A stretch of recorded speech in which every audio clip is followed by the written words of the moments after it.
जय हिंद दोस्तों। आज तक आप सोचते आ रहे हैं कि भाई भक्त कौन है और कौन भक्त नहीं है। तो चलिए हम दोनों चीज़ जानते हैं। ये बात भी आप समझ जाएंगे, भक्त नहीं होना भी एक भक्त होता है। मतलब कि हम आस्तिक और नास्तिक के विषय में आज कुछ बातें करेंगे। सबसे पहले हम आस्तिक के बारे में देखें तो आस्तिक कौन व्यक्ति होता है। तो आस्तिक जो ईश्वर या किसी परम सत्ता में विश्वास करता है, मतलब वो मानता है कि दुनिया को कोई ना कोई चला रहा है, एक ऐसा कोई है, वो आस्तिक होता है। लेकिन नास्तिक क्या बोलता है इस विषय में? ईश्वर के अस्तित्व को स्वीकार नहीं करता या उस पर विश्वास नहीं करता। मतलब वो इस बात को नहीं मानता है कि इस दुनिया का कोई चलाने वाला है। दूसरी चीज़, आस्तिक जो है वो धार्मिक मान्यताओं में विश्वास करते हैं या फिर कर सकते हैं, क्योंकि बहुत सारे ऐसे आस्तिक होते हैं जो धार्मिक मान्यताओं में विश्वास नहीं करते लेकिन ईश्वर में करते हैं। जस्ट इसके उल्टा क्या होता है कि जो नास्तिक होते हैं वो धार्मिक मान्यताओं को मानते हैं लेकिन प्रमाण और तर्क की कसौटी पर। मतलब वो केवल आंख बंद करके विश्वास नहीं करते, जिसे अंधविश्वास कहा जाए। इसका मतलब कि नास्तिक भी आस्तिक होते हैं लेकिन वो प्रमाण और तर्क के आधार पर। तीसरा चीज़ कि जो आस्तिक होते हैं वो पूजा पाठ को महत्व देते हैं या फिर दे सकते हैं। बहुत सारे ऐसे आस्तिक भी होते हैं जो कि पूजा पाठ को नहीं मानते लेकिन वो परम आस्तिक होते हैं। लेकिन जो नास्तिक हैं वो पूजा पाठ को आवश्यक नहीं मानते हैं, वो पूजा पाठ को मानते ही नहीं। और अगला चीज़ कि जो आस्तिक होते हैं वो ईश्वर को सृष्टि का कारण मान सकता है या फिर मानते हैं। मतलब कि आस्तिक जो है ये मानते हैं कि इस सृष्टि को बनाने वाला एकमात्र ईश्वर है।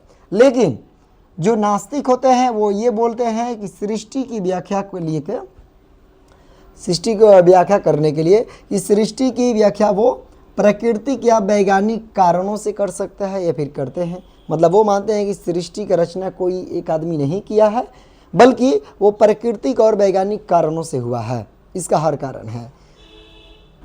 जो आस्तिक होते हैं वो प्रार्थना में विश्वास कर सकते हैं और करते भी हैं। लेकिन जो नास्तिक होते हैं वो प्रार्थना को ईश्वर से संवाद के रूप में आवश्यक नहीं मानते। मतलब वो नहीं मानते कि हम प्रार्थना करेंगे तभी ईश्वर से बातचीत होगा, ऐसा सिद्धांत नास्तिक के पास नहीं होता है।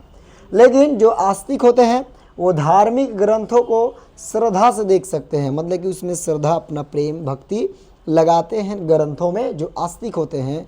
लेकिन जो नास्तिक होते हैं वो धार्मिक ग्रंथों को आलोचनात्मक दृष्टि से देखता है। आलोचनात्मक दृष्टि यानी कि उसमें कुछ ना कुछ कमियां निकालते रहता है, उसमें कुछ ना कुछ खामियां निकालते रहता है उस मान्यता के विरोध में। जो आस्तिक होते हैं वो ईश्वर की इच्छा को जीवन में महत्वपूर्ण मान सकता है। मतलब वो कोई भी घटना घटेगा तो वो मान सकता है कि ये ईश्वर की इच्छा है, हम क्या कर सकते हैं। लेकिन जो नास्तिक होगा वो बोलेगा कि नहीं, वो जो मानेगा वो मानव निर्णय और प्राकृतिक कारणों को अधिक महत्व देता है। मतलब कि मानव के निर्णय और प्राकृतिक कारण के ही चलते कोई ना कोई घटनाएं घटी है, ईश्वर की ये इच्छा नहीं है, ऐसा नास्तिक मानते हैं। आस्तिक जो होते हैं वो कर्म के साथ ईश्वरीय न्याय में विश्वास कर सकता है या फिर करता है।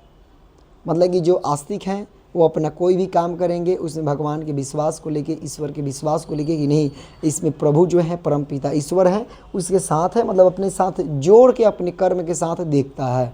लेकिन जो नास्तिक होते हैं वो नैतिकता को मानव समाज, तर्क और जिम्मेदारी से जोड़ सकता है या फिर जोड़ता है। मतलब वो समझता है कि नहीं, नैतिकता जो है वो मानव समाज, तर्क और जिम्मेदारी से जोड़ के देखेगा।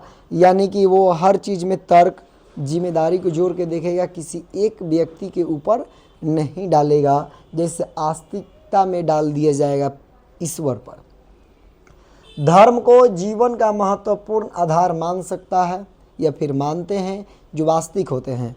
लेकिन जो नास्तिक होते हैं वो धर्म के बिना भी नैतिकता और जिम्मेदार जीवन संभव मानता है।